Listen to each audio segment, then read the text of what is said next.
kali hari ini saya Rosalin Chiu dapat menjumpai Anda dalam acara Kartini Pasar Modal Aku Perempuan Indonesia Investor Saham. Acara yang merupakan persembahan dari IDX Channel ini akan menampilkan profil dari perempuan-perempuan hebat yang menjadi sosok yang berkontribusi di dunia pasar modal dan ekonomi Indonesia. Dan tentunya dihadiri oleh perwakilan dari berbagai stakeholders pemangku kebijakan, di mana profil-profil inspiratif akan dikemas dalam bentuk diskusi panel dan juga pagelaran busana.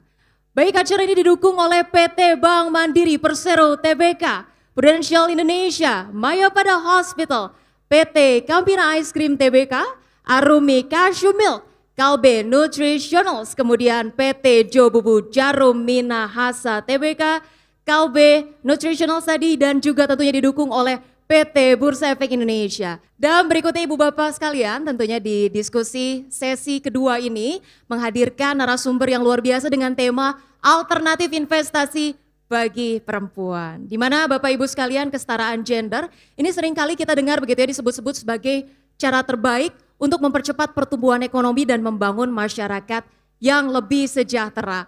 Oleh karena itu langsung saja kita undang panelis kita yang luar biasa untuk naik ke atas panggung. Pertama-tama Ibu Poppy Darsono selaku Chairwoman of Asosiasi Perancang dan Pengusaha Mode Indonesia and President of Indonesia Fashion Week. Baik, tentunya jangan lupa membawa aksesorisnya ya Ibu Poppy ya, cantik sekali, silakan Ibu, boleh. Baik, narasumber ataupun panelis kedua kita panggil saja langsung Ibu Dia Permatasari, selebriti dan womanpreneur. Dua wanita luar biasa, cantik ya, menggunakan pakaian kebaya orange begitu ya. Baik Ibu Bapak sekalian, last but not least, bersama-sama dengan kita juga ada Dr. Farah Fitantri Dia Chandrani, dokter spesialis obstetri, ginekologi, konsultan onkologi, atau dokter spesialis kebidanan dan kandungan dari Mayapada Hospital. Please give a warm welcome.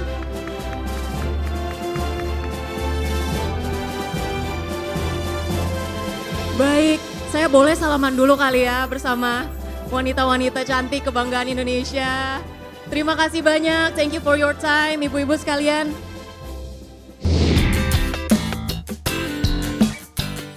Meski uang memegang peranan penting dalam pemenuhan kebutuhan di masa mendatang, namun persiapan non-investasi keuangan nyatanya juga penting untuk bisa menikmati masa depan yang cerah. Hal itu bisa dilakukan antara lain dengan berwira swasta serta menjaga kesehatan fisik dan psikis. Adapun salah satu sektor usaha yang tak lekang oleh zaman dan senantiasa berkembang mengikuti tren yang muncul di masyarakat adalah usaha bidang fashion yang kini kian digemari oleh kaula muda termasuk kaum perempuan. Keberadaan kebutuhan sandang sebagai salah satu unsur kebutuhan primer manusia menjadikan usaha bidang fashion akan terus menjadi konsumsi masyarakat sehingga karya para pengusaha fashion senantiasa dibutuhkan oleh masyarakat. Hal inilah yang menjadikan bisnis fashion senantiasa menjanjikan keuntungan yang menggiurkan bagi yang menjalaninya, asalkan mampu untuk ditekuni dengan tetap memperhatikan sejumlah faktor pendukung kesuksesannya. Adapun dari sisi investasi kesehatan, keberadaan rumah sakit dengan pelayanan yang paripurna kini memudahkan masyarakat untuk mengakses layanan kesehatan sesuai dengan kebutuhannya serta membantu untuk menjaga kondisi tubuh semaksimal mungkin di usia yang terus bertambah. Lantas, bagaimana sektor usaha fashion bisa menjadi sebuah usaha sekaligus investasi yang baik di masa kini dan masa mendatang? Lalu apa saja upaya yang bisa dilakukan untuk menjaga agar tubuh tetap sehat sebagai bentuk investasi diri? Simak perbincangan selengkapnya sesaat lagi.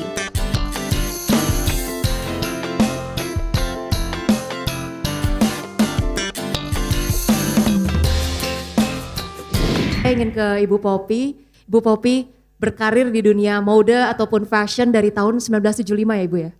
77. 1977, berarti hampir 50 tahun ya Ibu ya? Hampir ya. Oke, apa rahasianya sih Ibu bisa terus konsisten berkarya dan dari awal Ibu sudah yakin begitu ya passion dan keinginannya itu di dunia fashion begitu ya? Bagaimana sih Ibu melihat industri fashion ini begitu menarik untuk menjadi ceruk investasi dan untuk dunia bisnis begitu Bu Poppy? Indonesia itu memiliki kekayaan yang luar biasa. Jadi nenek moyang kita itu telah memberikan warisan ya beribu-ribu hasil budaya bangsa, seni khususnya, yang tentunya itu harus bisa digali sebagai salah satu sumber daya materinya. Kita ngomong soal Indonesia ya. Jadi di dunia itu mereka fashion industrinya udah lebih dari 100 tahun lebih. Mereka udah mature, udah lebih matang, industrinya juga udah mensupport. Sementara Indonesia dengan baru 70 tahunan kita merdeka, kita memulai semuanya dari kasarnya dari nol. Zaman dulu hanya para bangsawan dan orang-orang yang mampu yang bisa menikmati fashion. Sementara rakyat tentunya belum. Tetapi dengan perkembangannya dunia industri di mana kelas menengah itu meningkat baik di Indonesia maupun di luar negeri, disitulah kesempatannya fashion bisa kita pakai sebagai salah satu ajang dunia usaha ya. Karena tentu kita tidak bisa berkompetisi mengalahkan Chanel dari Perancis atau Valentino dari Italia, kemudian dari Jepang Hanai Mori, dari Amerika semua desainer yang terkenal. Lalu bagaimana caranya? Nah, dengan adanya hasil budaya nenek moyang kita dari Aceh sampai Papua yang memiliki beribu ragam, ada ikat, ada batik, ada ulos, ada lurik, ada segala macam ya. Itu adalah salah satu dasar untuk kita memiliki niche product. Karena kalau kita melawan mereka, kita nggak bisa melawan karena mereka udah advance. Yep. Jadi dengan adanya bagaimana caranya membuat niche product itu agar kita beda dari yang lain, ya dengan ada saya selalu menginspirasikan kepada 21 cabang APPMI di provinsi di Indonesia, mereka harus menggali budaya nenek moyangnya. Dari craft industri kita transformasikan ke fashion craft yang akhirnya bisa menciptakan nilai tambah tentunya secara ekonomi, tetapi fashion Indonesia dan yang memiliki kepribadian, memiliki touch of Indonesia itu akan membuat di luar juga terpesona. Karena kita batik, Eropa nggak punya batik. Kita bisa lihat sekarang beberapa tahun yang lalu Christian Dior sudah memakai endek, memakai batik. Kalau kita gampang banget, tahun ini kita mau pakai Borneo, kita cari motif dari Borneo. Tahun ini kita mau NTT dari ada 22 kabupaten. Tahun ini kita mau Sumatera. Jadi kita tuh kayaknya luar biasa. Yang harus diperhatikan adalah dengan adanya kelas menengah yang meningkat, permintaan lebih banyak dari dahulu, ya artinya orang sudah memikirkan soal lifestyle. Nah, disinilah fashion industry bisa masuk untuk mengisi produk-produk itu. Nah, desainer lah yang harus mampu bagaimana dia menciptakan cutting yang betul, ya kan, finishing yang baik, ya, agar pasar yang sudah tersediakan itu kita juga harus memberikan servis yang benar. Dan itulah makanya industri fashion bisa diminati, sangat diminati. Dan itu kembali lagi karena rakyat Indonesia yang tangannya terampil, itu adalah kekayaan kita. Tentu yang besar-besar rakyat Indonesia kan tidak punya tambang emas, tidak punya kelapa sawit, tidak punya dan lain-lain. Nah, tambang emasnya rakyat Indonesia itu adalah tangan yang sudah diwariskan oleh nenek moyang kita yang harus kita garap. Ini menarik sekali ya Bu Popi, kalau kita bicara tentang industri fashion ini kan erat sekali begitu ya kaitannya dengan wanita begitu. Tapi ternyata justru industri fashion ini kabarnya memiliki peran yang cukup signifikan dan kontribusinya cukup besar terhadap roda perekonomian begitu. Bahkan data dari Kemenparekraf begitu ya, industri fashion dalam negeri ini sebesar 17,6% dari total nilai ekonomi kreatif nasional. Nah boleh sedikit Ibu Popi, 25 triliun. Iya betul sekali. Yang sudah berkarir begitu lama di dunia fashion begitu ya, kita lihat nih mungkin secara supply chain atau rantai pasok, sepertinya industri fashion ini cukup bahkan sangat banyak begitu ya menciptakan lapangan kerja dari awal bahkan sampai akhir proses produksinya begitu. Bagaimana pertumbuhannya nih Bu Popi? Saya kira luar biasa sekali karena industri fashion itu quote unquote garment itu teknologinya tidak terlalu tinggi sebetulnya, dan itu untuk rakyat Indonesia yang rata-rata bukan sarjana ya, itu adalah tempat yang bisa baik sekali untuk mereka memiliki pekerjaan. Kalau kita pikirkan misalnya dari mereka menanam kapas, itu sudah memberikan pekerjaan kepada petani.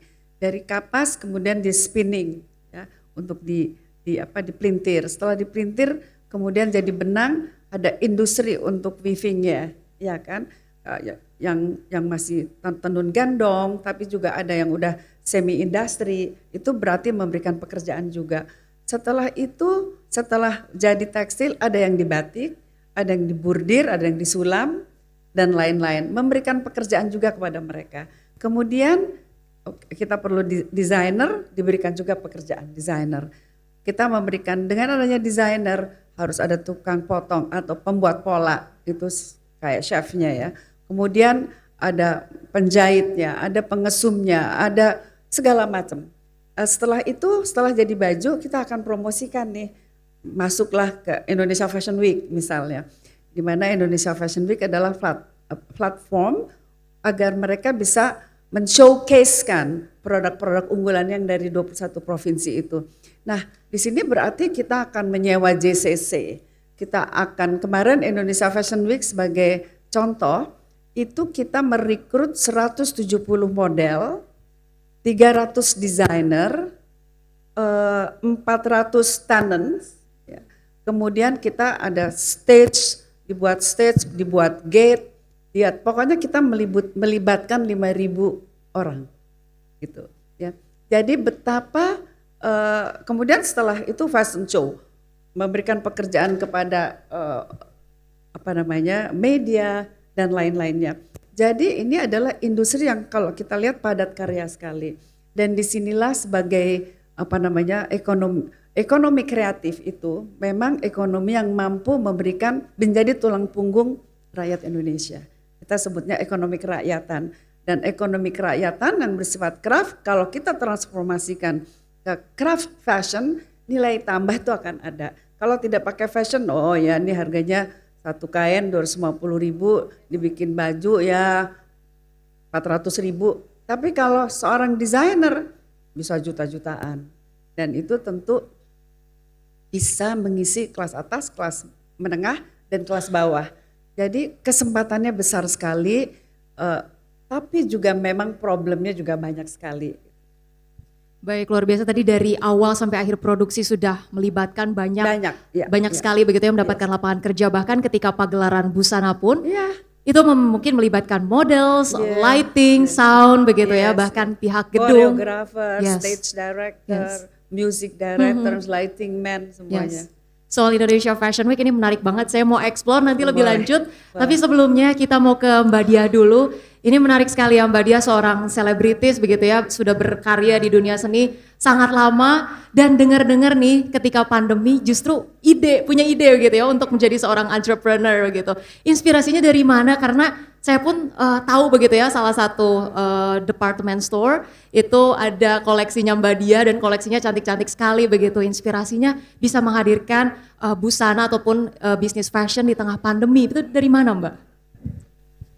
Terima kasih. Jadi awalnya itu kan memang waktu pandemi sedang melanda, saya ini pengen tetap ada kesibukan. Kan kita dilarang untuk bertemu dengan orang di keramaian atau segala macam, mengadakan pertemuan, tapi saya tetap ingin berkarya gitu. Saya nggak mau nganggur di rumah.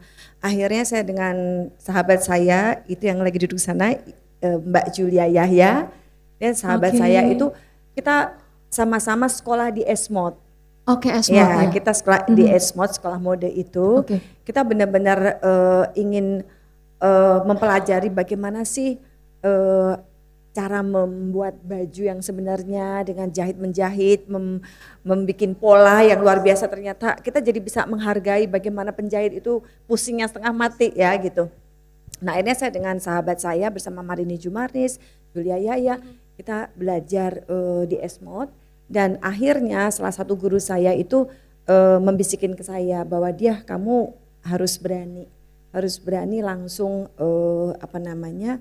menjual produk kamu, tapi dengan satu catatan, kamu jangan menjual produk kamu di sama teman-teman, jadi kayak teman-teman kamu yang beli, karena mereka nanti yang ada habis pasarnya, membeli karena karena teman, bukan karena dia senang, karena kesian gitu kan. Apalagi pandemi kan nggak mau begitu. Kamu lempar aja di department store apa segala macam. Saya bilang saya nggak berani, saya nggak punya pengalaman. Enggak, kamu harus belajar. Guru saya bilang gitu. Kamu harus belajar. Saya support kamu. Karena orang itu membeli barang kamu harus dia benar-benar suka gitu, bukan karena kesian sama kamu gitu. Kamu harus nggak kenal sama orang itu gitu. Akhirnya saya propose, saya ngelamar, akhirnya saya mendapatkan tempat di beberapa department store. Ya udah, akhirnya dari situlah saya punya keberanian untuk menjadi seorang wirausaha gitu ya. Terus ya pelan-pelan ya saya belajar, ya ternyata menyenangkan sekali ya gitu. Karena menjadi seorang entrepreneur itu memang tantangannya luar biasa, apalagi wanita. Seorang wanita itu kalau bisa menjadi jadi lebih mandiri gitu, lebih mandiri. Selain mandiri juga kita juga bisa mengukur atau menghitung pengeluaran, ya kan, pemasukan, dan juga mempunyai ide-ide dan terus berkembangkan seperti itu, dan mempunyai kegiatan yang positif. Dan selain itu juga membantu mendapatkan pendapatan, maksudnya membantu keuangan keluarga juga gitu. Jadi banyak sekali yang manfaatnya gitu.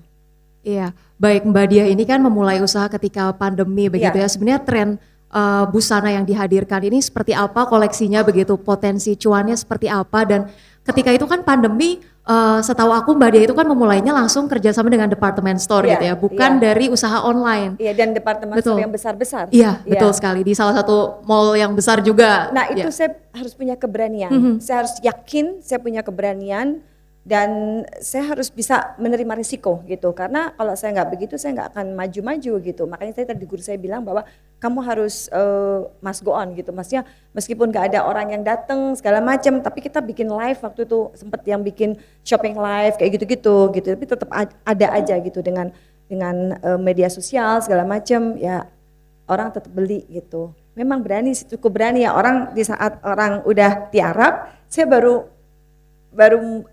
memulai, tapi ini guru saya bilang ini saatnya, ini justru kesempatan kamu berani atau tidak gitu. Ya udah itu. Oke, dan tren busana yang konsep busana dari pakaian yang dijual oleh Mbak Diah ini sendiri seperti apa begitu, dan antusiasme konsumen itu dari tahun ke tahun pertumbuhannya seperti apa nih Mbak Diah? Jadi yang saya menciptakan baju-baju yang benar-benar ready to wear ya, yang baju yang kebanyakan orang suka gitu loh. Saya melihat dari mangsa pasar sekarang lagi trennya seperti apa sih gitu loh. Saya tuh bikin baju-baju yang dengan material brokat, yang itu kan bisa dibilang long lasting ya, bisa dipakai untuk kapan saja, bisa untuk acara hajatan, bisa untuk acara apapun deh, wisuda apa segala macam. Jadi saya lebih ke brokat gitu, baju-baju lace, brokat kayak gitu-gitu. Oke, nah kalau mungkin pendapat dari Bu Poppy sendiri nih yang sudah hampir 50 tahun begitu ya berkarir di dunia fashion gitu. Sebetulnya tantangan dari masa ke masa begitu ya, mungkin ketika awal Bu Poppy berkarir di dunia fashion dengan sekarang berbeda begitu ya, dengan berbagai kecanggihan teknologi yang ada begitu. Tapi yang membuat industri ataupun usaha fashion bisa bertahan lama itu sebenarnya apa sih Bu Poppy?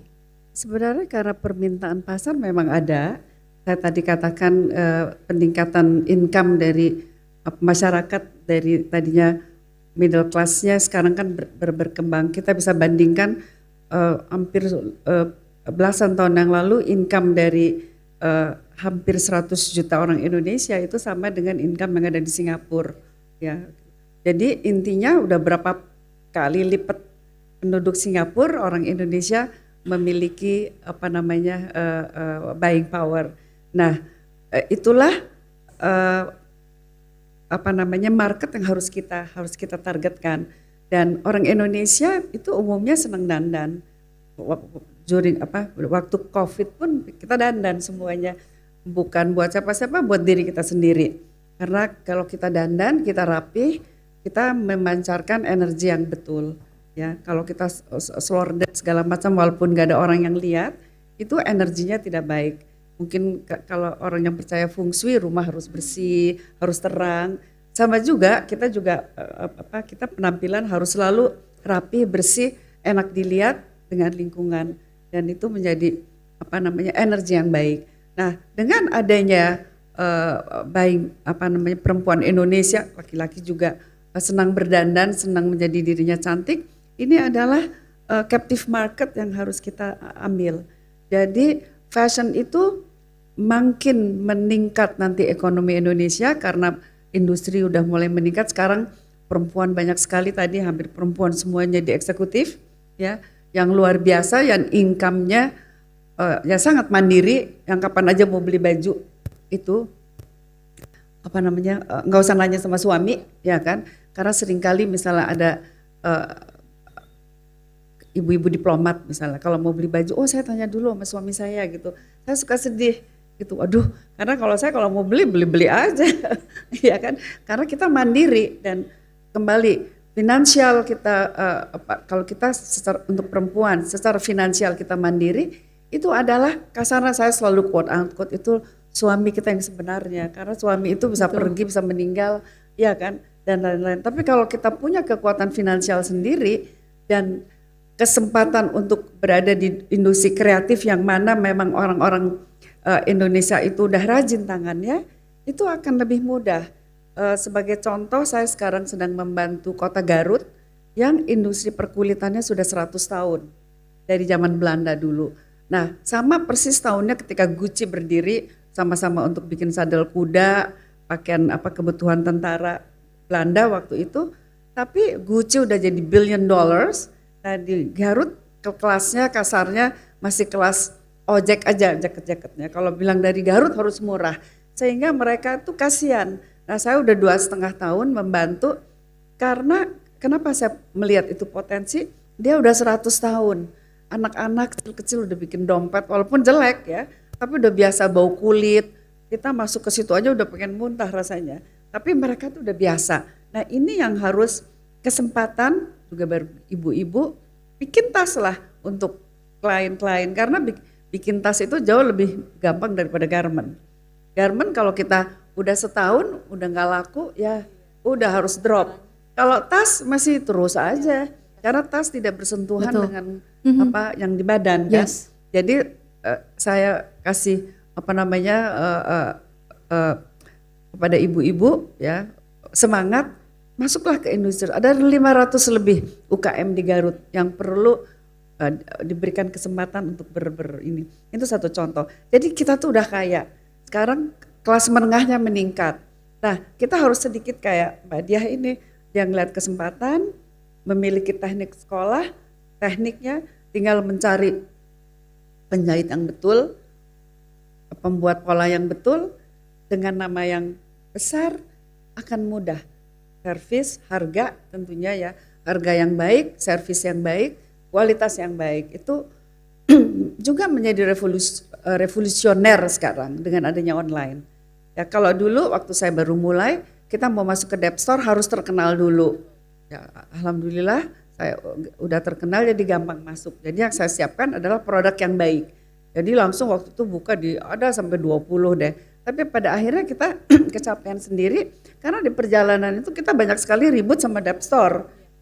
Karena dia harus diskon. Kita yang harus diskon, dia tetap marginnya tetap diambil yang dia mau. Karena sistem perdagangan di Indonesia itu consignment basis, bukan beli putus. Nah, inilah dengan adanya online, I propose you, itu hebat sekali, itu revolusioner. Banyak sekali yang udah dipotong. Misalnya seorang kayak Mbak Diah yang baru, udah panggil selebritis, teman-temannya dandan, ya ini baju, yang ini segala macam, langsung yang beli langsung banyak. Ada anak APPM yang baru 3 tahun, dia udah bisa jualan 1.000 pieces sebulan. 1.000 pieces. Padahal dia tuh belajarnya kayak Mbak Dia gini, baru aja dia ngeliat kita, dia ikut belajar sekolah, terus dia karena sarjana mengerti 1.000 pieces. Kalau kita taruh di department store belum tentu. Department store kalau ngeliat barang kita bagus, ntar ada kaki tangannya kita buat yang sama dengan brand yang berbeda, harga lebih murah. Nah itu common practice di mana aja ya. Oleh karenanya untuk yang baru nih dengan teknologi, dengan sesuatu yang baru, gadget itu bisa positif dengan negatif, tapi buat kita luar biasa. Ya tadi sebelum kesini saya tuk dengan pertanyaan-pertanyaan itu saya langsung lihat, oke, lihat sini lihat sana, udah dapet dengan apa yang sudah punya saya bisa bicara. Karena setiap hari kebetulan ada yang minta bicara gitu. Nah sekarang ini bisnis lebih gampang. Dulu kalau kita mau masuk ke Dep Store, dipotong 35%. Oh, 45,000. 45,000 habis gitu 45%, ya. Terus kemudian kita harus bayar SPG-nya juga. Ya, udah harus UMR, padahal belum tentu dia jualin bisa berapa. Jadi fokus di online, harus fokus di online karena online itu bisa ke seluruh dunia. Ya, don't worry, dan potongannya lebih sedikit. Makanya waktu kemarin IEV kita bekerja sama dengan Tokopedia. Udah 3 tahun, 4 tahun berturut-turut. Karena biar bagaimana, ini selain dia jualan, ya, jagonya ibu-ibu nih di daerah. Wah, ada dia laten, dia foto. Ini ada desain ini harganya segini, dia blast langsung. Langsung ada yang pesan 100, ada pesan 200. Saya happy banget ngelihatnya. Karena, dan banyak perempuan yang mengerjakan, ya gitu. Jadi saya kira dengan business fashion itu sangat menjanjikan. Kemarin kita ada Ramadan Runway juga kita yang mengadakan. Ya jualan untuk 1 bulan untuk kayaknya dapat hampir 8 miliar satu semuanya. Di dalam keadaan sekarang ya gitu loh. Artinya ada 70 booths atau apa. Jadi luar biasa. Jadi juga tentu masyarakat Indonesia belilah produk Indonesia. Karena dengan membeli produk Indonesia kita sudah membantu ya roda perekonomian Indonesia lewat pegawai kita ada pekerjaan, kemudian itu ya jadi potensinya besar luar biasa. Iya, sayang sekali ini waktunya sangat terbatas begitu ya, padahal masih banyak sekali yang ingin dieksplor begitu ya. Mungkin dari Ibu Poppy ini terakhir begitu ya, bagaimana sih Ibu melihat potensi bisnis ataupun industri fashion kita nih di kancah global begitu ya, dan apresiasinya sejauh ini seperti apa Bu? Kita sekarang baru dalam fase mempromosikan, ya. Jadi kita kan harus ikut Paris Fashion Week, New York Fashion Week, semua week. Tapi juga banyak yang tidak mengerti. Jadi sebetulnya at the same time, waktu ada Paris Fashion Week atau New York Fashion Week atau London Fashion Week, itu ada organisasi-organisasi yang membuat kita desainer kita yang nggak ngerti bayar mahal, tapi sebenarnya itu bukan pasar yang sebenarnya. Dan kalaupun pasar yang ada yang bayar 300 juta, saya bilang kamu daripada ke situ kenapa nggak sekolah aja di LaSalle, ya bayar berapa sih LaSalle sekolah saya lupa. Mungkin 3 tahun dia udah dapat D4 ya kayak sarjana, sarjana. Dan abis itu dia bisa lebih keren daripada dia bayar ke Paris padahal masih melemah sekali desainnya, tapi ditangkap oleh para organizer, pesan aja atau ada fashion show-nya di atas kapal atau apa, itu kita ngelihatnya kayak ngamen gitu kan. Nggak lebih dari itu, orang mau aja di Bato gitu nonton fashion show, tapi itu bukan Paris Fashion Week, juga bukan New York Fashion Week. Pendidikan itu sangat penting sekali karena market kita besar, ya tapi kalau cuttingnya kita nggak benar, itunya nggak benar, kita masih kalah sama Uniqlo, kalah sama Zara. Saya kebetulan juga salah satu ketua dari Asosiasi Pemasok Garment dan Aksesoris Indonesia, APGAI, udah 30 tahun lebih ya. Itu sekarang kita mulai sangat terpukul dengan Uniqlo, ya, dimana apalagi dulu Uniqlo hanya boleh di pasar yang di mall yang besar-besar, dan yang kecil-kecil nggak boleh. Sekarang pemerintah boleh kecil-kecil. Jadi belum juga barang-barang yang second hand dari luar yang yang nggak jelek sama sekali, yang cuttingnya bagus. Tuh pembantu saya, Bu ini saya dapat segini, jas harganya segini. Hah? Bagus semuanya second hand. Ya tapi ini akan memukul industri kita. Oleh karenanya memang memakai itu adalah caranya kita agar kita tetap bertahan. Dengan fashion Indonesia yang berbasiskan identitas Indonesia, itu kita akan bisa mempertahankan. Jadi Mbak Dia harus masuk KPPMI biar dapat informasi dan lain-lain. Boleh nanti dinego-negoin ya. Yes, Japri. Iya, saya senang sekali memberikan kesempatan kepada yang muda-muda karena mereka adalah masa depan. Ya, saya yang dari baby boomers, jauh banget bedanya. Ya, itu kita harus selalu menggait bahwa justru mereka lah yang akan menjadi desainer penerus Indonesia dan harus mampu menjadi tuan rumah di pasarnya kita sendiri. Harus menjadi tuan rumah di pasarnya sendiri. Artinya harus percaya diri dengan kemampuan sendiri ya.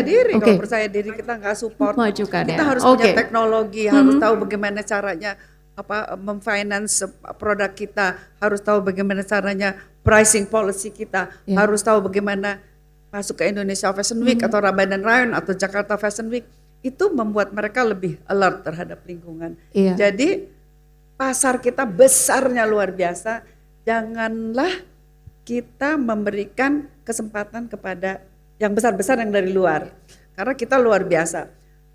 Tadi untuk 225 triliun, itu kan luar biasa. Berapa juta orang yang bisa kita kasih pekerjaan. Jadi saya kira Indonesia Fashion Week sangat potensi. Oke, sebelum kita masuk ke closing dari dialog ini begitu ya, izinkan nih saya mau nunjukin dulu nih sama Ibu Poppy, saya tuh pernah loh Ibu waktu kecil nih ikut di Indonesia Fashion Week dan saya bangga sekali dulu Ibu. Apalagi sekarang saya bangga banget bisa ketemu sama Presiden dari Indonesia Fashion Week begitu ya. Tapi itu tadi ya, dari 3 narasumber kita yang luar biasa kita tangkap begitu ya, jadi perempuan yang berhasil begitu ya dalam dunia usaha, dalam dunia investasi begitu ya. Pastinya harus memiliki keseimbangan tadi, keberanian, percaya diri begitu ya, dan tentunya adalah energi positif dan hati yang baik juga begitu ya. Mungkin dari Mbak Farah tentunya ini dokter spesialis kita yang luar biasa juga. Kita nih katanya di Mayapada ini tentunya nih ada booth. Tadi kita sempet sama teman-teman nih ada medical check up gratis begitu ya, terus juga ada tes EKG ya Mbak Farah begitu ya, gratis gitu. Dan tapi ini mau tanya-tanya juga nih, mungkin seputar vaksin HPV begitu, soal screening. Ini bisa kita tanyakan begitu ya, mungkin di booth di atas lantai 1 ya yang ada ini ya gorden hijau ya begitu ya. Nah dari Mbak Farah sendiri mungkin terakhir, kapan kita harus mengkonsultasikan diri begitu ya sebagai seorang wanita? Kapan sih kita harus waktunya screening? Kapan kita harus waktunya mungkin konsul ke dokter kandungan? Apalagi mungkin anak-anak remaja yang mungkin usianya masih jauh dari mau merit juga kayaknya masih jauh begitu. Tapi ada tips atau motivasi dari Mbak Farah mungkin? Jangan ragu walaupun masih masih anak-anak gitu ya. Kalau misalnya memang sudah ada keluhan, kadang-kadang banyak yang datang ke saya tuh anak umur berapa ya, 9 tahun, 10 tahun sudah ada gangguan, sudah haid tapi sudah ada gangguan haid banyak sampai anemi. Jadi apapun yang ada keluhan di organ reproduksi silahkan ke dokter kandungan tanpa melihat usia. Dan vaksinlah dari umur 9 tahun tadi gitu kan. 9 tahun. Anak-anak iya. Dari umur 9 tahun tadi, kemudian untuk ibu-ibu sudah menikah, pap smear jangan lupa. Pap smear, tes HPV DNA, paling tidak kalau sudah HPV DNA-nya negatif sebenarnya, itu kita bisa sampai 3 tahun sekali sih pap smear-nya gitu. Tapi kalau misalnya nggak tes itu bisa ya setahun sekali. Jangan lupa juga untuk screening USG atau mamografi payudara. Itu nggak usah sudah menikah. Jadi apalagi kalau ada resiko keluarga yang terkena kanker. Seperti itu. Dokter, apakah telat untuk vaksinasi usia yang sudah, kan tadi 9 tahun yang lebih bagus. Saya pernah melakukan vaksinasi serviks itu di usia 40 tahun. Apakah itu telat atau masih bisa? Enggak apa-apa sih. Sebenarnya daripada enggak ya? Dari PAP di penyakit dalam, dari HOGI, dari himpunan kami onkologi ginekologi, 45 sampai 55 tahun nggak apa-apa, tapi makin usia efisiensinya kan makin berkurang. Nggak ada masalah, hanya tetap walaupun kita sudah vaksin kita tetap harus pap smear. Ya. Terus itu. Terus satu lagi, mumpung ada dokter ya. Dok, tadi kan dokter bilang bahwa penyakit serviks itu dikarenakan mungkin ya salah satunya adalah berganti-ganti pasangan segala macam. Nah satu lagi katanya ada yang karena bukan berganti-ganti pasangan. Itu apa penyebabnya? Jadi kan bagaimana si virus itu bisa masuk, ada rute seksual tertular, ada rute seksual sama rute non seksual. Yang non seksual ini maksudnya itu Yang dari non seksual dari itu WC yang kurang bersih atau apa? artinya si virus itu ada yang memang benar-benar tidak diketahui ya. Saya pernah menemukan pasien saya masih virgin itu CA cervix stadium 3B itu 2 kali. Gitu. Jadi memang ada yang memang tidak diketahui gitu kan. Kemudian juga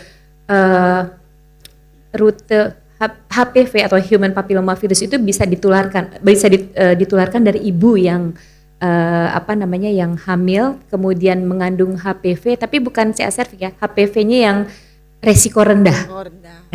Yang kutil. Nah, itu bisa diturunkan ke bayi, akhirnya menjadi benjolan di pernafasan, kutil di pernafasan, papilloma laring. Kemudian juga kalau dibilang yang penting kita benar-benar menjaga kebersihan. Karena kalau waktu dulu saya sekolah itu kita kan kita teliti tuh di pintu gitu ya, di pintu poliklinik itu HPV itu ada gitu. Artinya apa? Artinya memang hygiene itu sangat-sangat penting, sangat penting. Ya. Kalau dibilang kalau kita ganti-ganti, maksudnya kita pakai bersama-sama pakai pakaian dalam enggak lah ya gitu kan. Tapi artinya hygiene itu sangat penting. Kemudian memang CA cervix HPV itu memang di rutenya ada seksual, ada non seksual. Overall yang penting hygiene itu yang paling penting. Seperti itu. Ya.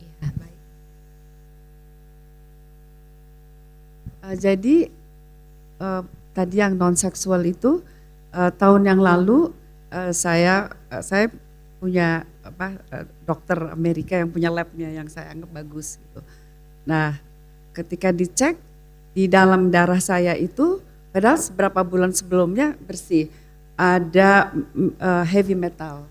Berarti ada virus, ada bakteri, ada heavy metal itu ada 5 yang ada arsenik ya, ada merkuri, dan itu ada di dalam tubuh saya padahal hidup saya bersih setengah mati, dan ternyata juga banyak pada waktu itu wanita atau juga pria yang memiliki, sehingga otomatis ke cervix, ke yang lain-lain, dan itu karena udara yang kita isap, iya gitu. Jadi setelah pandemik itu kemudian ada, jadi bisa ke perut, bisa tiba-tiba kita diare yang katanya amuba, padahal itu kan amuba penyakit yang betul-betul ada di negara yang masih belum berkembang sekali ya gitu.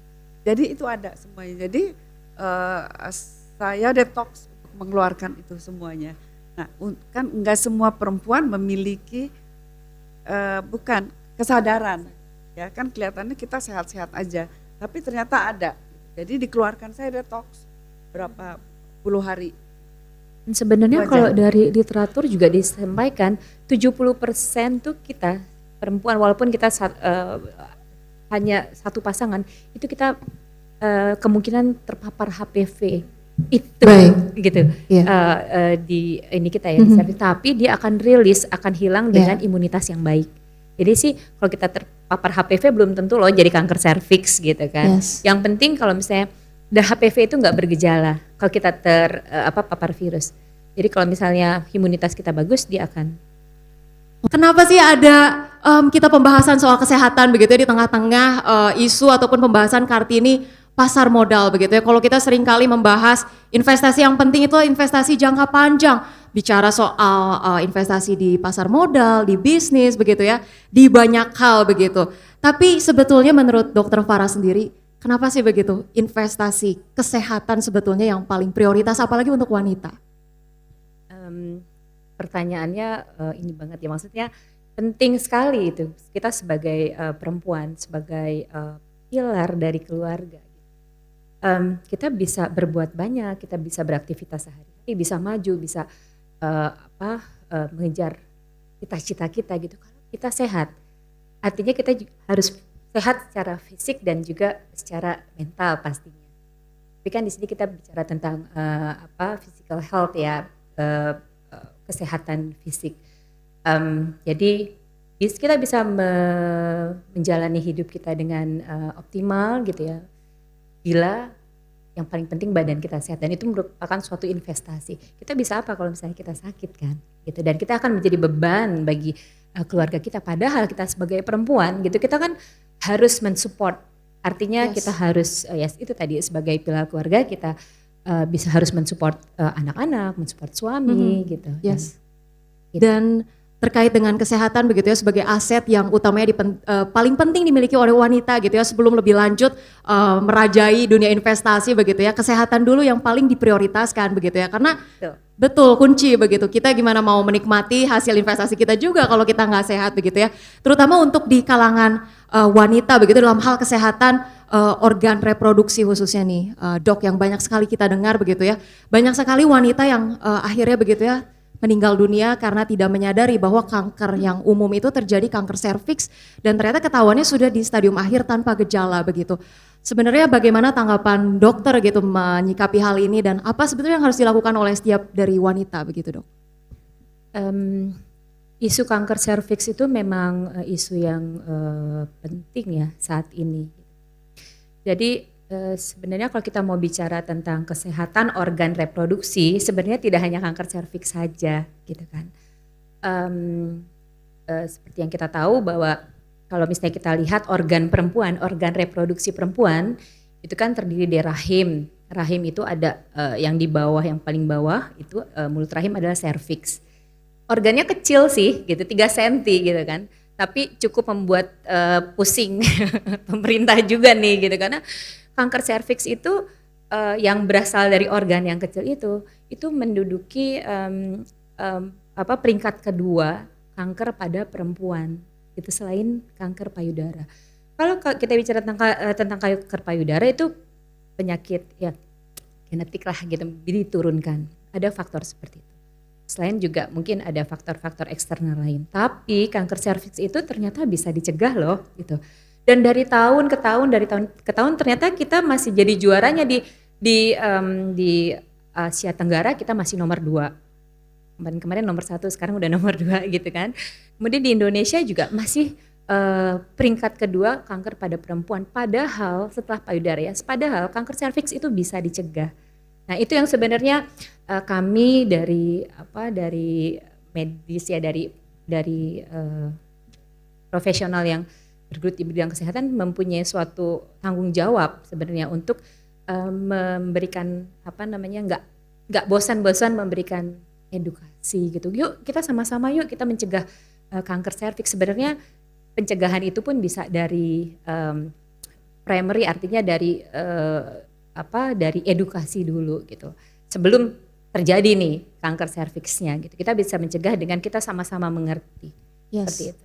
Sebetulnya faktor-faktor yang menyebabkan permasalahan kesehatan di organ reproduksi itu, faktor-faktornya itu bisa apa aja sih dok? Karena semakin sekarang kayaknya semakin banyak begitu ya faktornya, dan ketika kita para wanita ingin mulai aware gitu dengan kondisi kesehatan reproduksi kita, di usia berapa begitu kita harus mulai mungkin melakukan screening atau mulai waspada begitu dengan potensi-potensi permasalahan yang mungkin ada begitu? Kelainan organ reproduksi itu banyak ya kan. Kalau misalnya kebetulan karena saya dari bagian yang menggeluti tumor gitu kan, saya akan bicara cerita tentang tumor. Sebenarnya tumor itu adalah pertumbuhan yang tidak normal. Tumor itu belum tentu ganas loh gitu kan. Ada tumor yang jinak. Mungkin kita suka mendengar yang namanya miom gitu kan. Miomnya tuh bisa besar, bisa dari rahim yang cuma 7 cm, miomnya bisa 10 cm atau sekepala bayi, tapi dia nggak kemana-mana gitu. Dia tidak ada sifat metastasis, dia jinak gitu kan.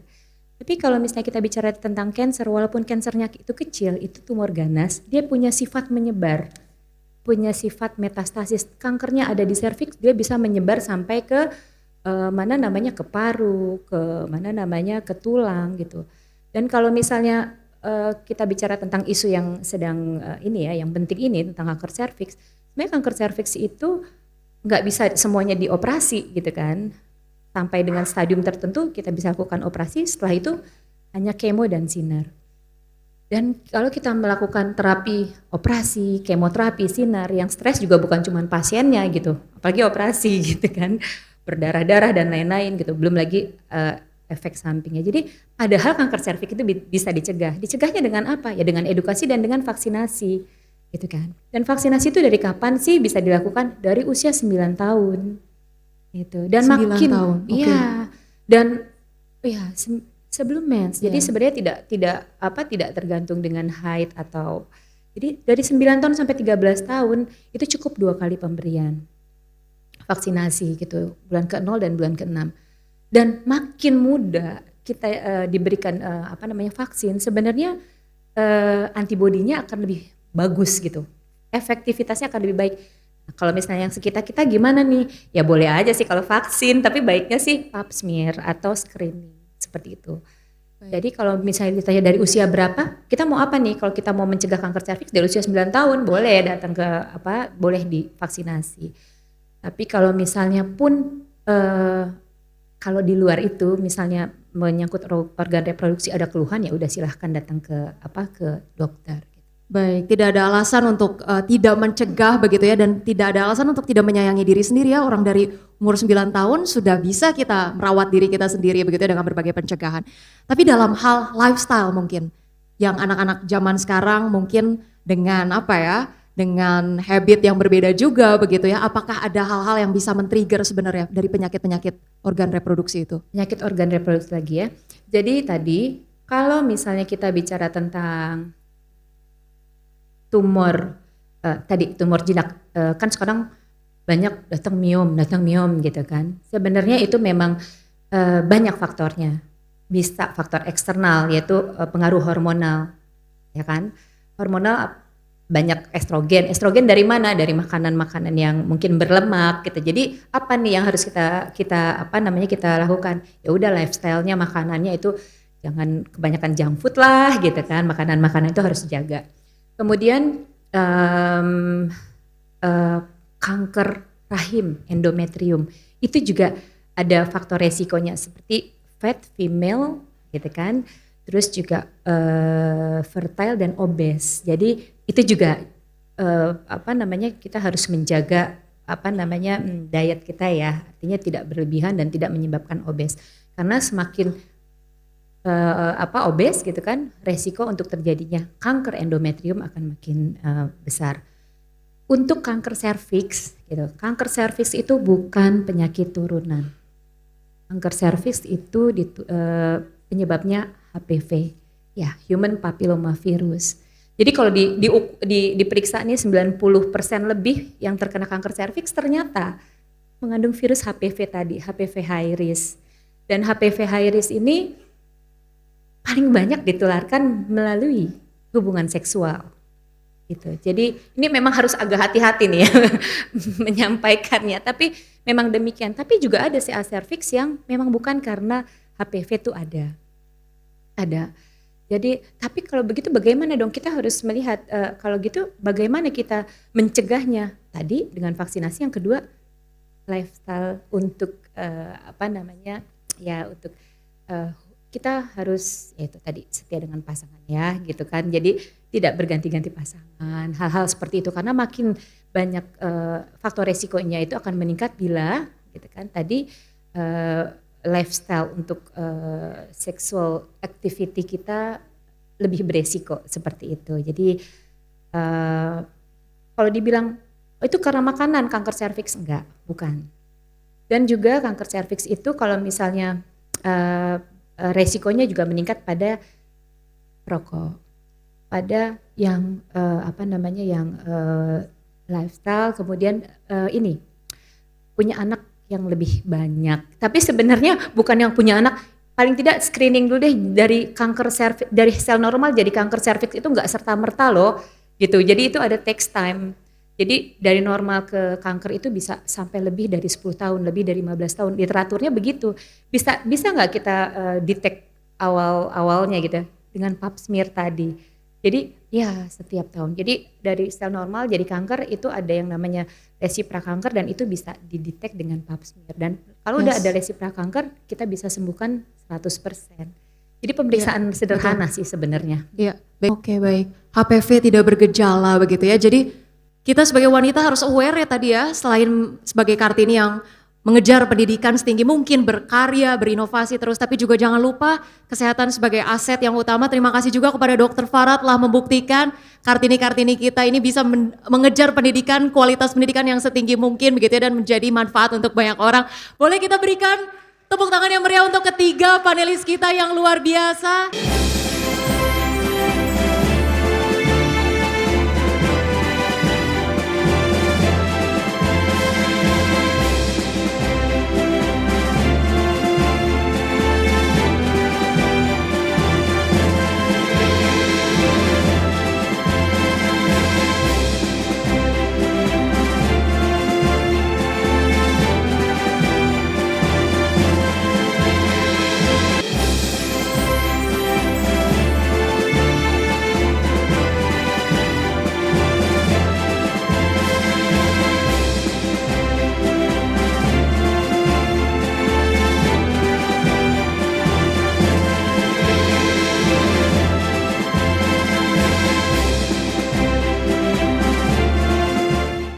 Berhubung pagelaran busana juga sudah kita langsungkan dengan ini, maka berakhir pula seluruh rangkaian acara pada hari ini Kartini Pasar Modal. Kami ucapkan terima kasih kepada seluruh panelis yang sudah bergabung dalam sesi 2 dan juga terima kasih kepada pendukung acara kali ini dalam Kartini Pasar Modal, yakni PT Bank Mandiri Persero Tbk, Prudential Indonesia, Mayapada Hospital, PT Campina Ice Cream Tbk, Arumi Calcium Milk, Kalbe Nutritionals, PT Jo Bubu, Jarum Minahasa Tbk, UWG Couture by Wulan Ganda Negara, dan tentunya yang didukung juga oleh PT Bursa Efek Indonesia. Kami ucapkan terima kasih dan semoga ajang Kartini ini dapat menjadi pengingat kembali untuk setiap wanita terus berjuang mencapai mimpinya setinggi mungkin. Saya Rosalyn Ju pamit undur diri. Jangan lupa aku perempuan Indonesia, aku investor saham.